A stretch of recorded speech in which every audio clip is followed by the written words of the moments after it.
Siren নয়, যেন বাঁচার আকুতি। অ্যাম্বুলেন্সের ওই ফ্ল্যাশিং লাইট হয়তো নিভু নিভু কোনো এক প্রাণীরই অন্তিম হৃদস্পন্দন। যানজট আর শহুরে কোলাহলে মিলিয়ে যায় অ্যাম্বুলেন্সের আর্তনাদ। অ্যাম্বুলেন্সের ভেতরে মুমূর্ষু কেউ হয়তো তখন জীবনের সাথে লড়াই করছে, ব্যাকুল পাশে থাকা স্বজন। রোগীর প্রাণ বাঁচাতে যে করেই হোক দ্রুত হাসপাতালে পৌঁছাতে হবে। প্রতিটা সেকেন্ড, প্রতিটা মিনিট তখন মহামূল্যবান। কিন্তু নিষ্ঠুর এই শহরে প্রাণের মূল্য নেই, তাই মুমূর্ষু রোগী নিয়ে হাসপাতালে রওনা করেও সড়কে গুরুত্ব পায় না অ্যাম্বুলেন্স। অন্য আর 10টা গাড়ির মতো অ্যাম্বুলেন্সেরও পথ আটকে দেয় যানজট।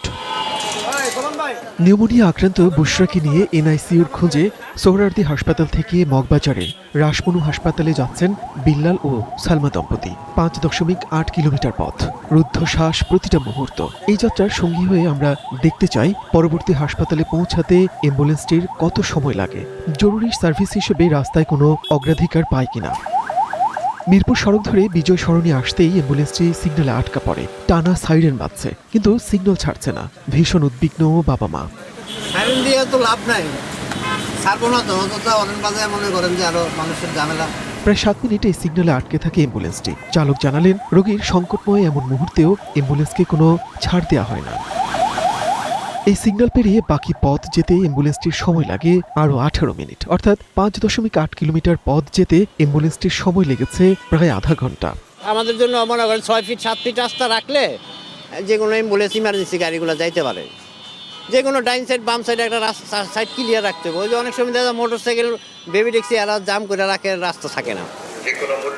এ যাত্রায় বুশরা হয়তো বেঁচে গেছে, কিন্তু অনেক রোগীর সেই সৌভাগ্যটুকু হয় না। হাসপাতালে পৌঁছানোর আগে যানজটে পথেই মৃত্যু হয়। শেরপুরের নালিতা বাড়িতে সম্প্রতি তেমনই এক নির্মম ঘটনা ঘটেছে। হাসপাতালে নেয়ার পথে যানজটে আটকে একজনের মৃত্যু হয়েছে। যানজটের কারণে হাসপাতালে নেয়ার পথে এভাবে ঠিক কত মানুষের মৃত্যু হয়?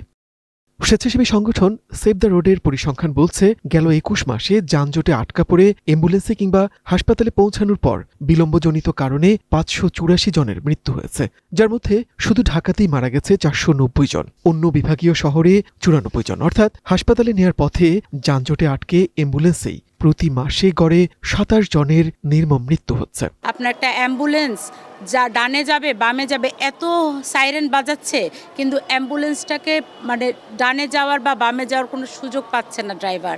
আর এদিকে তো অ্যাম্বুলেন্সের ভিতরে অসহায় বাবা মা আত্মীয় স্বজন কেঁদেই যাচ্ছে।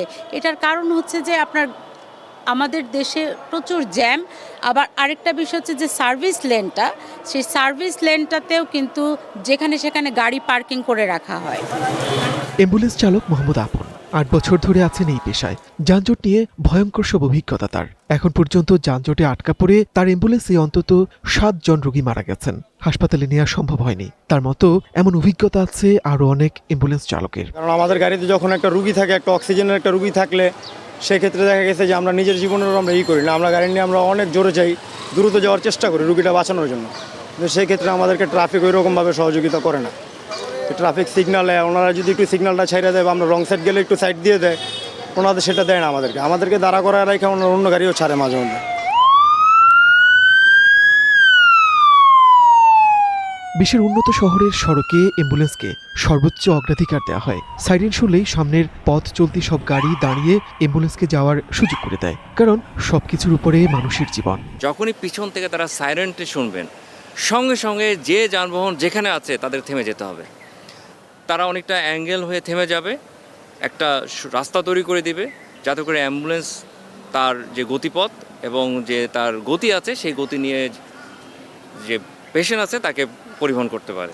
ঢাকার বাস্তবতায় অ্যাম্বুলেন্স নিয়ে আলাদা করে ভাবার যেন সুযোগই নেই। সড়ক জুড়ে বিশৃঙ্খলা, নৈরাজ্য। কোনো গাড়ি এখানে লেন মানে না। ব্যাটারি চালিত রিক্সা, অটোরিকশার দৌরাত্ম তো আছেই। এই নৈরাজ্য ঠেকাতে গিয়ে সড়কে অ্যাম্বুলেন্সকে অগ্রাধিকার দেওয়ার কথা ভুলেই যায় ট্রাফিক পুলিশ। আমরা যখন দেখি যে অ্যাম্বুলেন্স আমাদের কাছাকাছি, তখন চেষ্টা করি পার করে দেওয়ার জন্য, কিন্তু এখানে দেখবেন যে আপনি টাইমিংয়ে চলে। তো টাইমিং যখন শুরু হয়ে যায়, অন্য সিগনালের লোক তাদের যাওয়ার কথা তারা আর মানতে চায় না যে আমাদের এখনই যেতে হবে। অ্যাম্বুলেন্স কিনা অন্য কিছু এগুলা তারা মানে না। শুধু ঢাকার ভেতরেই নয়, উন্নত চিকিৎসায় মুমূর্ষু কাউকে ঢাকায় আনার পথেও যানজটে আটকা পড়ে বহু অ্যাম্বুলেন্স। বিশেষ করে ঢাকার প্রবেশ পথগুলোতে যানজটে অ্যাম্বুলেন্স আটকে থাকার ঘটনা নিত্যদিনের। অ্যাম্বুলেন্সের ভেতরে প্রাণ বাঁচানোর তাৎক্ষণিক সুবিধাও অপ্রতুল। দাউদকান্দিতে ছিলাম 1.5 ঘন্টা জ্যামে সকালবেলা। রুগী নিয়ে আসতেছিলাম লক্ষ্মীপুর থেকে, নোয়াখালী লক্ষ্মীপুর থেকে। জামে আটকে যাই, মানুষ মারা যায়। আমরা মেডিকেল পর্যন্ত আমরা চেষ্টা করি যতটুকু পারি যে আমরা হাসপাতাল নিয়ে পৌঁছে দিই রুগীটারে, কিন্তু আমরা জামের কারণে বা ইয়ার কারণে আমরা আসতে পারি না।